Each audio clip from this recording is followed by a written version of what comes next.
20 ya, ada ini ya. Nah, kita yang ke-19. Nah, yang ke-19 ada.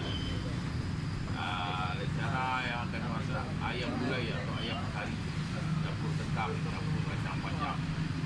Nah, semoga semua mendapat berkah. Ini kesempatan emas.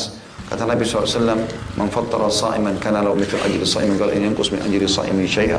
Siapa yang buka puasakan orang, maka dia akan dapat pahala buka puasain orang tanpa dikurangi 1000 dari pahala orang yang dibuka puasakan itu.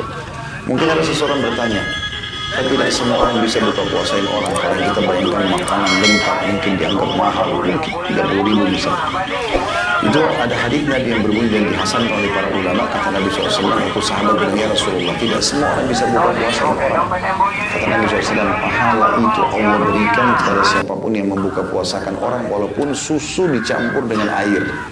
Artinya gini, kalau kau cuma punya 1 gelas susu dan di sebelahmu ada orang yang kau ingin dapat pahala buka puasanya dia, kau tidak punya kemampuan kecuali bagi 2 susu itu dan supaya kelihatan banyak dicampur air.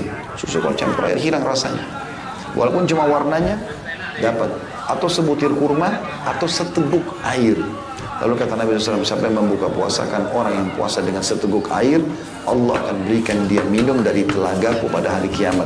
Seteguk air dari telagaku pada hari kiamat yang membuat dia tidak akan pernah haus sampai masuk ke dalam surga. Maka ini kesempatan emas. Contoh saja. Nah, kalau seandainya kita buka puasain orang, kan saya pernah kasih masukan itu ya, kalau masih ingat, 1 dus air cuma Rp30.000, 18. Kalau kita kasih 1 hari 1 dus misalnya, berarti kita hari itu punya 49 pahala puasa. Kita sendiri 48 orang yang kita kasih, gitu ya. Anggap kita sumbang 1 dus air mineral di masjid misalnya, atau kita sumbang 1 dus kurma, ya misal 10 kilo untuk dibagi-bagi buka puasa. Tapi ada orang lain menyumbang 1000 dus, ada yang menyumbang 100 dus kurma. Kita nggak mampu sampai ke situ. Niatkan, ya Allah, kalau seandainya Engkau berikan aku seperti dia, aku akan buat sama pahalanya. Karena kata Nabi SAW dalam sebuah hadis, manusia ada 4 tingkatan. Tingkatan yang paling tinggi adalah seseorang yang Allah karuniai ilmu plus harta. Dia sudah berilmu agama yang kemudian dikasih harta lagi, ini tingkatan tertinggi. Makanya teman-teman jadikan dalam doa. Saya pun pribadi selalu amalan kata, ya Allah berikanlah kami, berikanlah aku ilmu dan harta. Karena ini tingkatan tertinggi. Kalau ilmunya luas, hartanya juga halal, kemudian dia habiskan keduanya di jalan Allah. Sibuk ngajarin ilmunya, sibuk juga sedekahkan hartanya. Makanya ini yang tertinggi. Golongan kedua yang jadi saksi bahasan kita adalah golongan yang Allah kasih ilmu tanpa harta. Dia tahu ini hukumnya, tapi dia nggak punya harta. Dia mau bangun masjid tapi nggak ada duitnya. Dia mau pergi haji tapi nggak ada duitnya. Dia mau jihad tapi nggak ada duitnya. Dia mau bangun rumah anak yatim, mau buka puasain orang, mau bagi-bagi Quran tapi nggak ada duit. Cuma dia tahu ilmunya.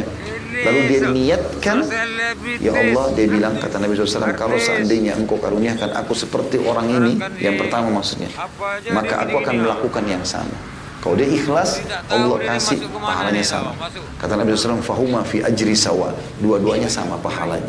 Kalau kita nggak punya harta, tapi kita niatkan. Sekarang Ramadan, orang umroh pahalanya sama dengan haji. Kata Nabi SAW, umratu fi Ramadan ta'dilu hajjatan ma'i. Umrah Ramadan sama dengan haji bersamaku. Tapi kita nggak ada kemampuan. Ramadan mahal umrohnya. Misal 30, 40 juta, 50 juta. Kita nggak ada duit. Misalnya. Sekarang untuk keperluan rumah saja gitu kan.